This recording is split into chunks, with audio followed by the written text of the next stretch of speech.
설계하는 방법에 대해서 이제 알아볼 거고요. 이제 계산하는 방식은 헌터넷시 방법을 이용해서 계산을 할 겁니다. 그래서 방법을 이용하기 위해서는 얼마 무게로 들어오는지에 대한 매스 플로우 레이트를 알아야 합니다.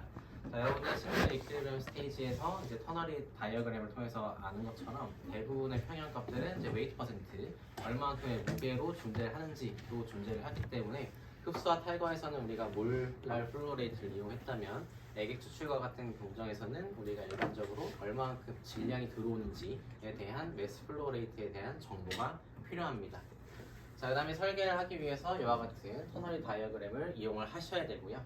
자, 먼저 이와 같은 아주 여러 가지 N개의 스테이지들로 구성되어져 있는 이 애객 추출 장치를 이용해서 직렬 연결되어져 있는 가장 간단한 형태에 대해서 살펴보도록 하겠습니다.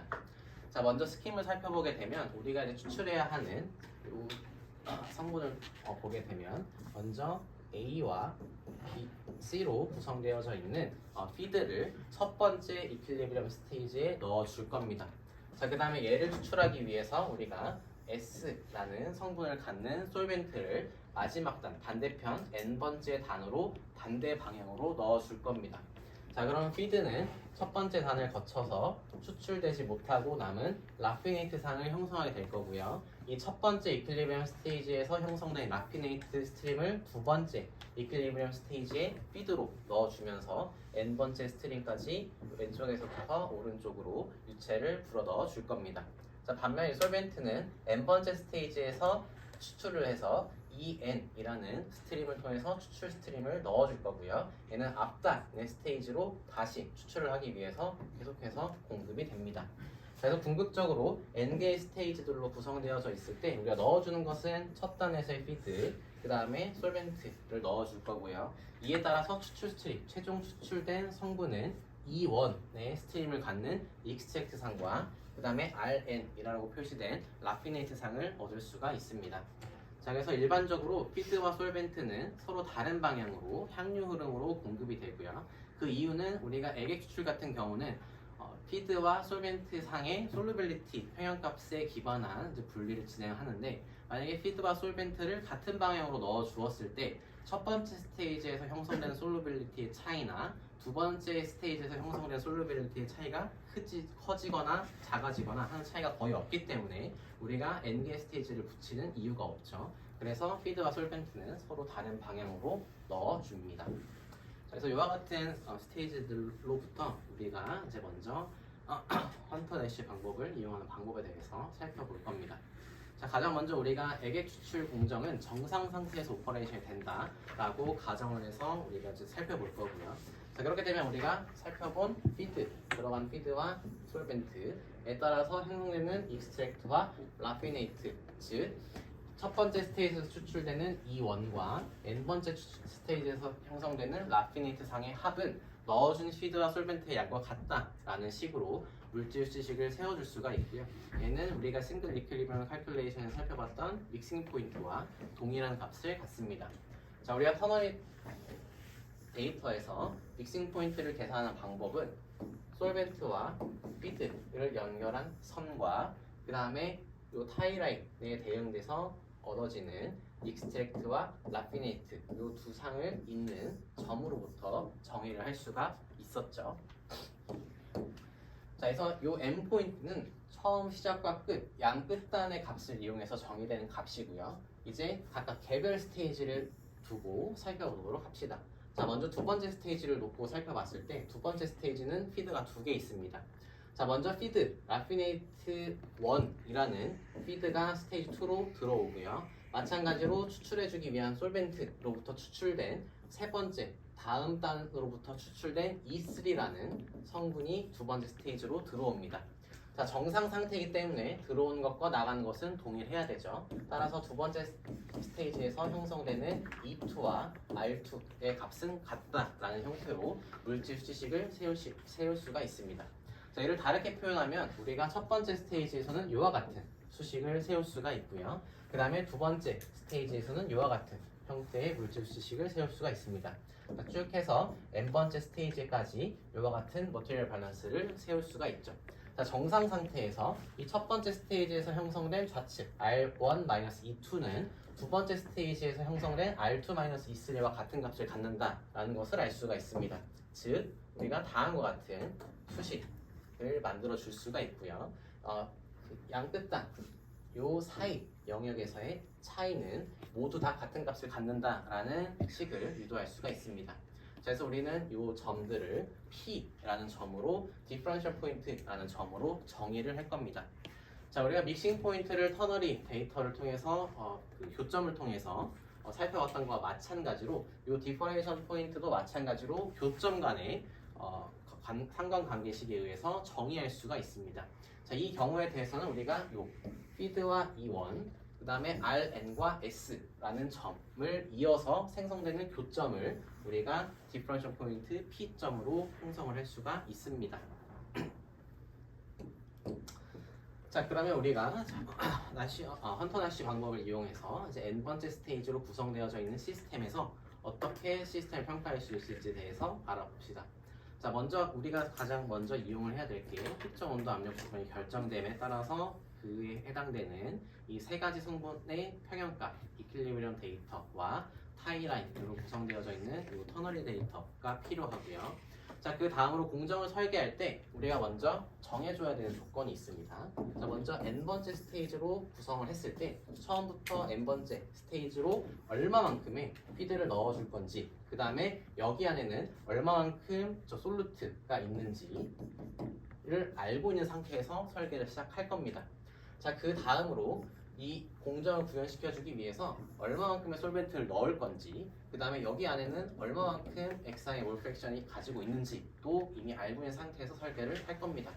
자, 그러면 우리가 타겟팅하는 목적에 따라서 E1 또는 RN의 값을 산정할 수가 있습니다. 자, 만약에 우리가 RN, 라피네이트는 추출되지 못하고 남은 양의 양을 하나 결정한다라고 했을 때 우리는 자연적으로 물질 수치식에 의해서 이 원의 값을 계산하실 수가 있습니다. 자, 만약 피드, 그 다음에 솔벤트, 그 다음에 마지막 단에서 라피네이트의 조성을 알고 있다라는 상태에서 공정을 설계한다라고 가정을 해봤을 때 우리는 먼저 요 각각의 점을 요 터너리 데이터 밑점에 찍을 수가 있습니다.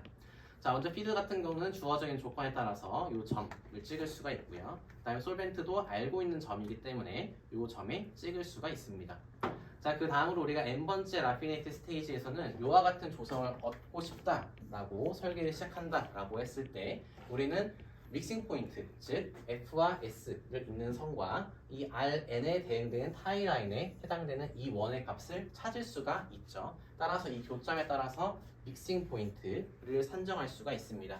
자, 저 믹싱 포인트에 의해서 우리가 인버스 레벨한 룰을 적용을 하면 얼마만큼 피드와 얼마만큼 솔벤트를 써야 하는지의 양에 대한 비에 대한 정보도 다 도출을 할 수가 있습니다. 자, 예를 들어서 우리가 피드와 솔벤트를 각각 250kg, 그 다음에 100kg 이렇게 썼다라고 가정했을 때 주어져 있는 도표와 이 식의 비를 계산해서 얼마만큼 라피네이트 상이 나오는지, 얼마만큼 익스텍스 상이 나오는지 양 계산하실 수가 있고요. 마찬가지로 이 점의 위치의 좌표를 읽어서 어떤 조성으로 나오는지 또한 계산하실 수가 있습니다. 자, 그 다음으로 우리가 이제 만약에 이와 같은 공정을 설계했을 때 몇 번째 단 또는 몇 개의 단이 필요한지를 계산하는 방법에 대해서도 알아봅시다. 자, 우리가 앞에서는 믹싱 포인트를 정의했고요. 자, 그 다음으로 우리가 이제 P 포인트를 정의할 겁니다. 자, P 포인트는 앞에서 살펴봤던 것과 마찬가지로 E1과 F를 이은 선, 요 선과 솔벤트와 RN, n번째에서 도출되는 라피네이트를 잇는 선의 교점으로부터 정의된다라고 살펴봤습니다. 자, 그래서 얘의 교점은 터너리 데이터 밑점의 바깥쪽 영역에서 존재한다라는 것을 알 수가 있습니다. 따라서 이 P점, 이 디퍼런셜 포인트는 터너리 데이터 바깥쪽 영역에 존재를 하게 될 겁니다. 자, 그럼 우리가 이제 첫 번째 넣어준 피드에 대응해서 얼마만큼 익스트랙트 되는지는 알 수 있어요. 자, 그럼 이 첫 번째 스트림을 거치고 나서 얼마만큼의 R1과 얼마만큼의 E2를 얻는지에 대해서 이제 알아야 되는데 그 전에 우리가 이 P점을 통해서 알 수 있는 정보에 대해서 알아봅시다. 자, P점 말 그대로 두 선의 교점을 통해서 정의가 되는데 저 P점은 우리가 만약에 FP와 그다음 E1P 사이의 길이 B를 이용해서 정의한다 라고 가정했을 때 인버스 레벨한 룰에 의해서 FP에 해당되는 것은 E1의 양과 비례하고요. 그 다음에 E1P의 값은 전체 E1과 P를 더한 값으로부터 양과 비례한다라는 것을 알 수가 있습니다. 자, 우리가 앞에 물질 수지식에서 다음에 P는 피드에서 E1을 빼준 것과 같다라고 정의를 했기 때문에 얘는 다르게 말하면 우리가 넣어준 피드 대비 얼마만큼 익스트랙션 프로덕트를 얻을 수 있는지에 대한 B를 정의할 수가 있습니다. 따라서 P포인트를 통해서 넣어준 피드 대비 n번째 스테이지를 거치고 나왔을 때 얼마만큼 많은 양의 E1을 얻을 수 있는지를 P포인트를 통해서 계산하실 수가 있습니다. 자, 그 다음으로 우리가 캐스케이드를 구현하기 위해서 몇 개의 스테이지가 필요한지 또 계산해 볼 수가 있는데 다음의 형태로 계산할 수가 있습니다. 자, 예를 들어서 우리가 처음부터 시작을 해봅시다. 자, 이와 같은 형태 공정 설계할 거고요. 우리가 이미 피드, 그 다음에 솔벤트, 그 다음에 RN의 조성을 알고 있다라고 가정을 합시다. 자, 이렇게 되면 우리가 피드, 솔벤트, 라피네이트 각각 점을 도시하실 수가 있고요. 이에 따라서 우리는 P포인트를 정의할 수가 있습니다.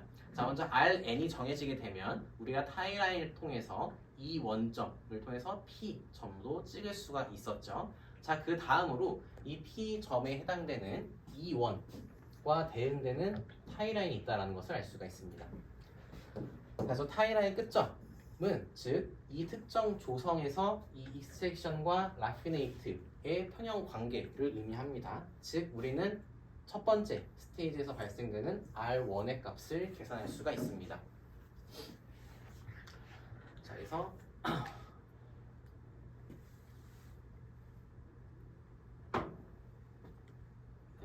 요 R1의 값을 계산하실 수가 있고요. 자, 그러면 우리가 다시 요 디퍼런셜 포인트 P를 써서 이번엔 RN이 아니라 R1과 P 사이의 점을 연결할 수가 있습니다. 왜냐하면 모든 P포인트는 동일하기 때문에 이 점은 움직이지 않습니다.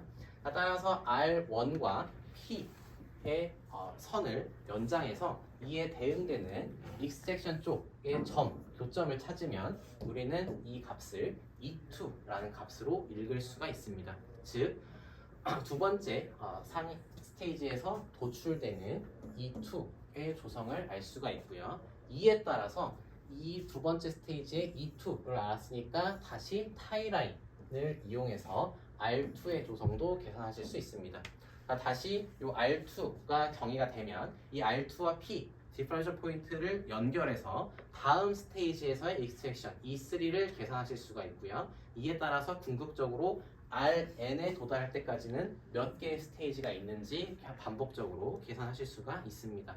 그래서 이와 같은 경우에는 지금 3개의 단이 있으면 우리가 원하는 RN을 형성하는 멀티 캐스케이드 예객 추출기를 만들 수 있다라는 것을 알 수가 있습니다. 자, 그래서 요 헌터 다시 방법을 이용하기 위해서는 저 타이라인을 알고 있는 것이 중요한데요. 일반적으로 이런 타이라인들 같은 경우에는 이제 이렇게 띄엄띄엄 두고 이제 제시가 되겠지만 일부 제시가 되어져 있지 않은 타이라인 사이사이에도 다 다른 조성의 타이라인이 존재할 수가 있습니다. 자, 그것들 다 도시하기가 어렵기 때문에 대표적인 몇 개의 선들만 도시가 되어져 있는 거고요. 근데 만약에 우리가 P점을 통해서 이었는데 이 계산에 필요한 타이라인이 없다라고 했을 때 우리 타이라인을 유추해야 됩니다. 자, 유추하는 방법은 우리가 컨주게이션 커브를 만들어서 우리가 유추를 할 수가 있는데 크게 바깥쪽 영역으로 저런 컨주게이트 커브를 그리는 방법, 메서드 1 또는 안쪽으로 그리는 방법 두 가지로 구분을 할 수가 있습니다. 자, 먼저 저 컨주게이트 커브라고 한다라는 것은 우리가 예를 들어서 요게 지금 붉은 선이 이퀄리브리엄 라인이고요. 그 다음에 얇은 실선이 타이라인입니다. 지금 3개밖에 없는데 요 세 점에서 요 AC 그 그 다음에 CB, AB 이 이 삼각형의 각 면에 평행한 선을 각각 타이라인의 교점으로부터 연결을 할 수가 있습니다. 자, 그러면 두 가지 요 메서드 2 같은 경우는 AB에 평행한 요 선과 그 다음에 AC에 평행한 선을 이용해서 교점들을 만들었고요. 이 경우들은 요 교점들을 잇는 선이 컨주게이트 커브인데 이와 같은 경우에는 요 곡선이 안쪽 영역에서 생기지만 만약에 AC의 변과 CB의 변의 교점들을 이용해서 컨주게이트 커브를 그리시면 바깥쪽 영역으로 컨주게이트 커브가 그려진다라는 것을 알 수가 있습니다. 자, 그래서 그 타이라인은 이 세 개만 도시가 되어져 있지만 여기에도 타이라인이 있을 수 있고 여기도 있고 다 있을 수가 있어요. 자, 그래서 얘를 예측하기 위해서는 동일하게 우리가 알고 싶은 영역에서의 컨주게이트 커브의 교점을 찾아서 연결하시면 새로운 타이라인을 유추할 수가 있습니다. 자, 예를 들어서 우리가 이 두 점에서 해당되는 타이라인을 알고 싶다라고 했을 때 우리가 다음과 같은 교점에 대응되는 평형선을 그을 수가 있고요. 이에 따라서 새로운 타이라인을 다음과 같은 파란색 선으로 유추할 수가 있습니다. 따라서 이와 같은 방법을 통해서 우리가 타이라인을 계산할 수가 있고 앞에서 살펴봤던 스테이지 계산에 계속해서 적용을 할 수가 있게 됩니다. 그 다음으로 우리가 P점을 가지고 우리가 구현하고자 하는 N개의 스테이지들로 구성되어져 있는 액액 추출기에서 우리가 얼마만큼의 최소한 솔벤트를 넣어야만 우리가 원하는 공정을 구현할 수 있는지를 한번 생각을 해보도록 합시다. 자, 이렇게 돼 있다. 요 이제 미니멈 솔벤트를 얻는다라고 한다는 것은 N개 스테이지로 구성되어져 있는 액액 추출기에서 피드는 정해져 있지만 우리가 솔벤트를 얼마 넣을지는 아직 안 정해져 있는 겁니다. 자, 그래서 우리가 이와 같은 여러 가지 형태에서 P 포인트를 형성을 할 수가 있고요. 만약에 이 타이라인 같은 경우는 여러 가지 안쪽 그 이퀄리브리엄 커브 안쪽에 있을 수가 있는데 이 타이라인의 연장선을 이용해서 여러 가지 P 포인트를 정의할 수가 있습니다. 자, 예를 들어서 이 타이라인이 이 이퀄리브리엄 아래에 있는 가장 첫 번째 타이라인이다 라고 했을 때 형성되는 이 P1, 즉 여러 가지 P 포인트 중에 이 라피네이트 RN으로부터 가장 먼 점을 우리가 P민의 값이라고 정의를 할 거고요. 이 P민을 이와 같은 형태로 정의하면 우리가 물질 수식을 이용을 해서 이제 E1이라는 값을 정의할 수가 있고 이에 따른 믹싱 포인트에 해당되는 솔벤트의 양을 유추할 수가 있습니다. 자, 물질 수식을 살펴보게 되면 이 P민에서 형성되는 솔벤트의 양이 최소다라고 정의를 할 수가 있는데요. 자, 일단 먼저 믹싱 포인트를 기준으로 봤을 때 믹싱 포인트는 F와 피드와 솔벤트 그 다음에 라피네이트 익스트랙트 상을 잇는 교점으로부터 형성이 됩니다. 자, 우리가 싱글 이퀄리브리엄 스테이지에서는 솔벤트의 미니멈의 값을 이 평형선 곡선에 따라서 정의를 했어요. 하지만 이때 솔벤트 최소량은 다단으로 구성되어져 있는 액액 추출기를 구현하기 위한 최소 솔벤트입니다. 그래서 주의하시고요. 자, 그래서 이 M 포인트에 따라서 우리가 길이비를 이용해서 솔벤트의 양을 산정할 수가 있습니다. 자, 그래서 먼저 물질 수지식에서 우리가 추출하고자 하는 A라는 성분이 얼마만큼 필드에 포함이 되어져 있는지 솔벤트에 포함이 되어져 있는지의 유입 양은 두 상, 익스트랙트와 라피네이트에 포함되어져 있는 합과 동일하기 때문에 이와 같은 형태로 나타내실 수가 있습니다. 그래서 궁극적으로 전체 들어간 피드 중에 솔벤트의 최소 사용량은 다음과 같은 형태로 나타내실 수가 있고요. 인버스 레벨함 룰에 의해서 솔벤트의 양은 이 선의 길이 SM과 MF의 길이비를 이용해서 계산하실 수가 있습니다. 자, 예를 들어서 우리가 이 가장 먼 점을 P민이라고 정의를 할 수가 있는데 만약에 이 점을 통해서 봤을 때 형성되는 믹싱 포인트의 값이 훨씬 아래쪽으로 떨어지기 때문에 솔벤트의 양 자체는 늘어나게 됩니다. 따라서 우리는 이 P민을 정의하는 것은 이 타이라인, 이퀄리브리엄 아래에서 형성되는 가장 첫 번째 타이라인의 연장선으로부터 결정되는 P점을 통해서 구할 수 있다라고 이해를 하시면 됩니다. 자, 그 다음으로 그럼 우리가 최소 사용량을 알아봤기 때문에 동일하게 마찬가지로 최대량도 계산을 하실 수가 있습니다.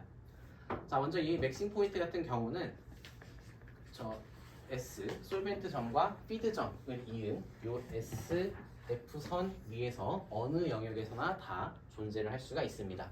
하지만 요 처음 정의된 요 믹싱 포인트는 솔벤트가 가장 최소화되는 점으로 설정이 되었고요. 이 M 포인트가 SF선을 따라서 왼쪽 아래쪽으로 이동하면 솔벤트의 양이 점차 증가가 되게 될 겁니다. 자, 우리가 사용할 수 있는 맥시멈의 솔벤트의 양은 이 이퀄리브리엄 사이의 교점으로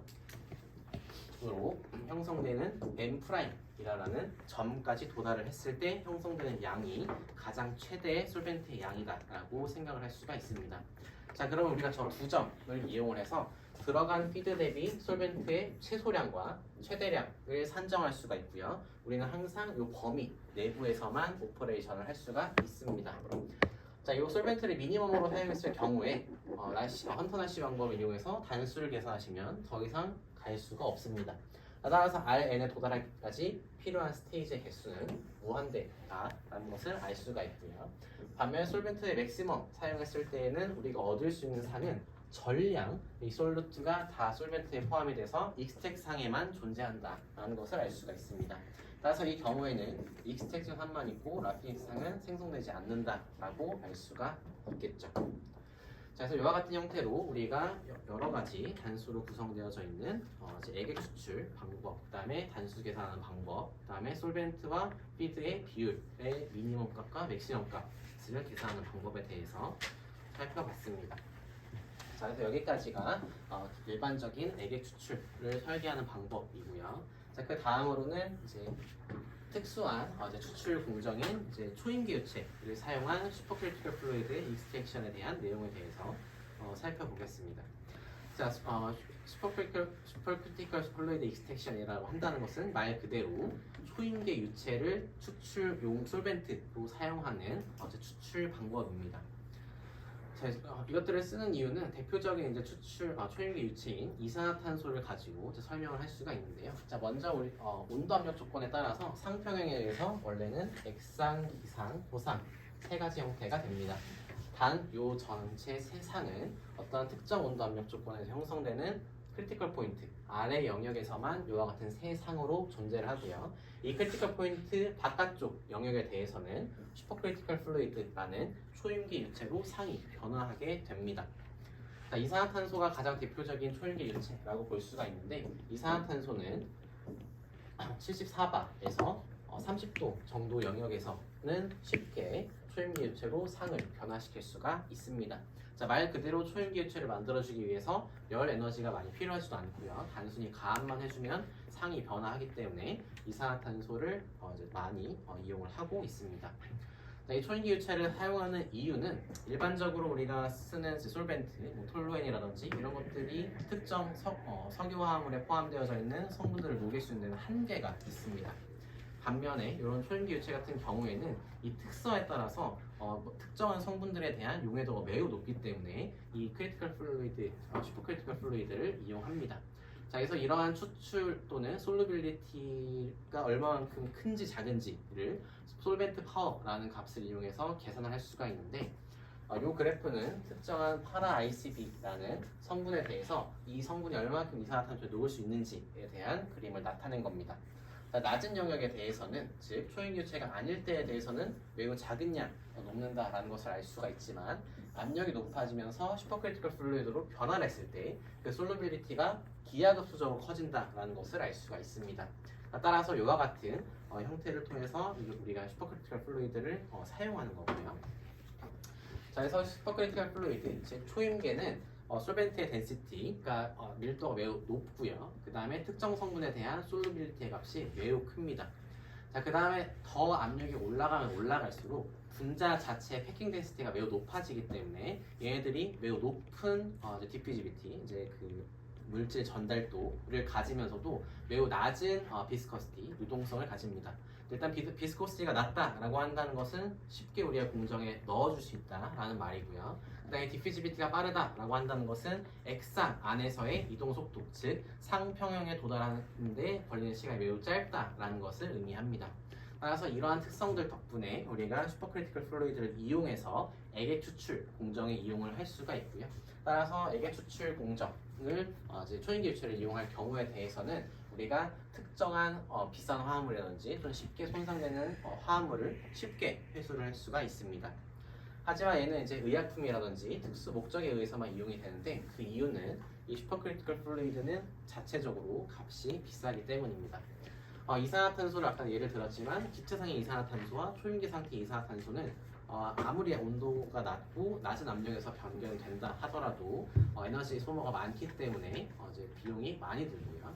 하지만 이러한 것들은 이제 부직성도 없고 반응성도 없는 유체로 이제 우리가 추출을 할 수가 있기 때문에 쉽게 손상되는 성분들, 즉 뭐 커피에서 카페인을 추출한다든지 또는 담뱃잎에 포함되어져 있는 니코틴을 추출한다든지와 같은 형태로 우리가 이 슈퍼크리티컬 플루이드를 이용할 수가 있습니다.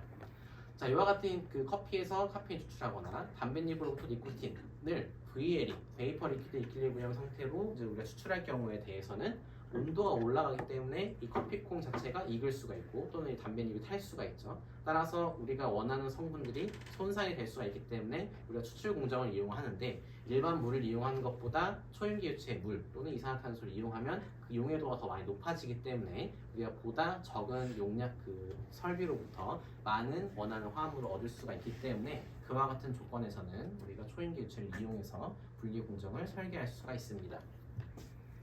자, 그래서 이 테이블이 이제 대표적인 초임계로 상위 변경이 가능한 성분들에 대해서 나타낸 겁니다.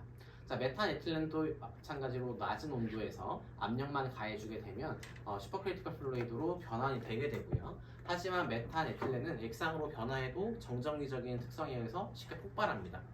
반면에 이산화탄소 같은 경우는 자체적으로 매우 안정한 화합물이기 때문에 얘는 쉽게 슈퍼크리티컬 플루이드로 상 변화도 가능하지만 터지지도 않고 그다음에 독성도 없기 때문에 지금 현재 가장 널리 이용되고 있는 초임계 유체입니다.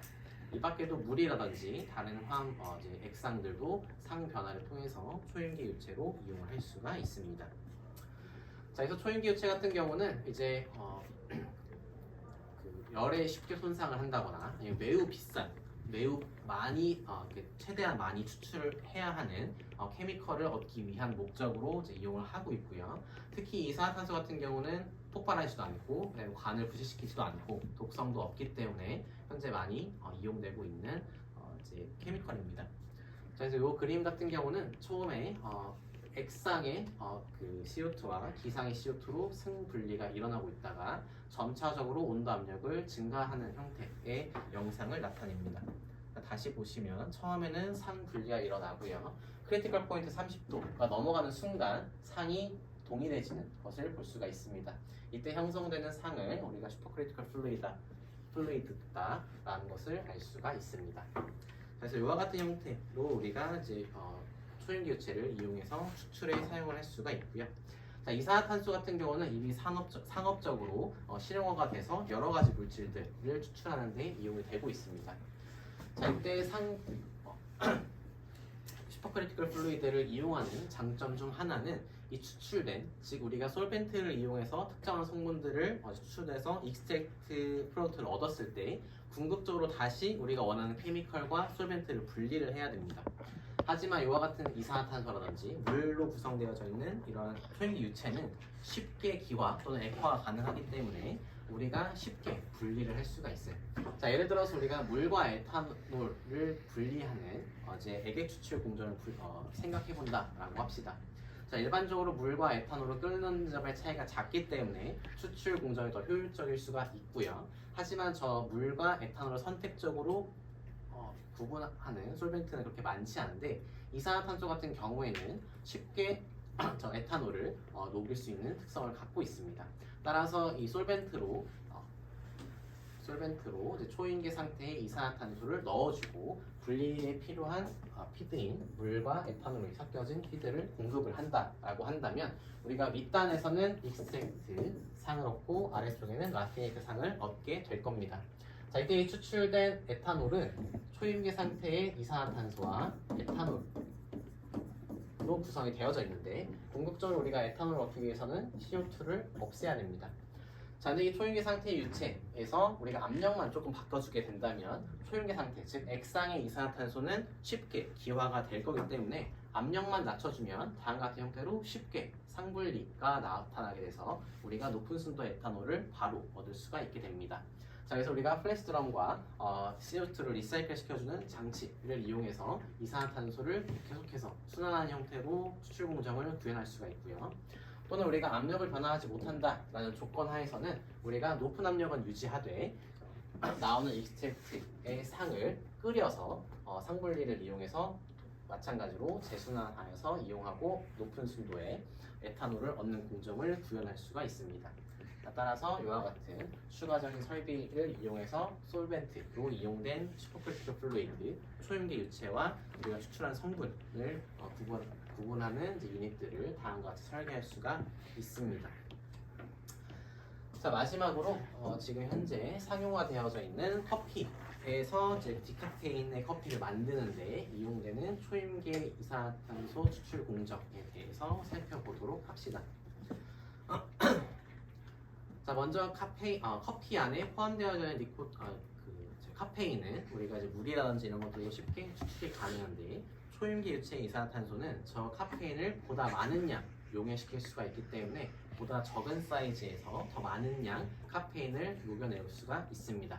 자, 그래서 우리가 먼저 커피를 넣어주고요, 추출기에. 그 다음에 초윤계 유체를 이산화탄소를 솔벤트로 넣어줍니다. 자, 이렇게 되면 우리가 익스트랙트와 라피네이트 상을 얻을 수가 있는데 카페인이 포함되어져 있는 상이 익스트랙트, 그 다음에 남은 커피는 라피네이트 상으로 아래쪽으로 떨어지게 될 겁니다. 자, 이때 우리가 카페인과 여기도 마찬가지로 이산화탄소, 초윤계 상태의 이산화탄소가 함께 포함이 되어져 있고요. 궁극적으로 다시 이산화탄소를 재순환시켜주기 위해서는 여기 안에 포함되어져 있는 카페인을 제거해 주어야 됩니다. 자, 제거해주기 위해서 우리가 스프레이 타워를 구현할 수가 있고요. 이 스프레이 타워를 통해서 쉽게 물 안에 녹는 카페인은 제거하고, 그래서 카페인이 섞여져 있는 물을 폐수로 얻고, 이제 카페인이 제거된 CO2는 다시 되돌려서 솔벤트로 이용을 할 수가 있습니다. 자, 이와 같은 이산화탄소 회수 방법은 높은 압력에서 계속해서 유지가 되기 때문에 하이 프레셔, 그 다음에 흡수 공정을 통해서 제거하기 때문에 업조션 공정이다라고 구분을 할 수가 있습니다.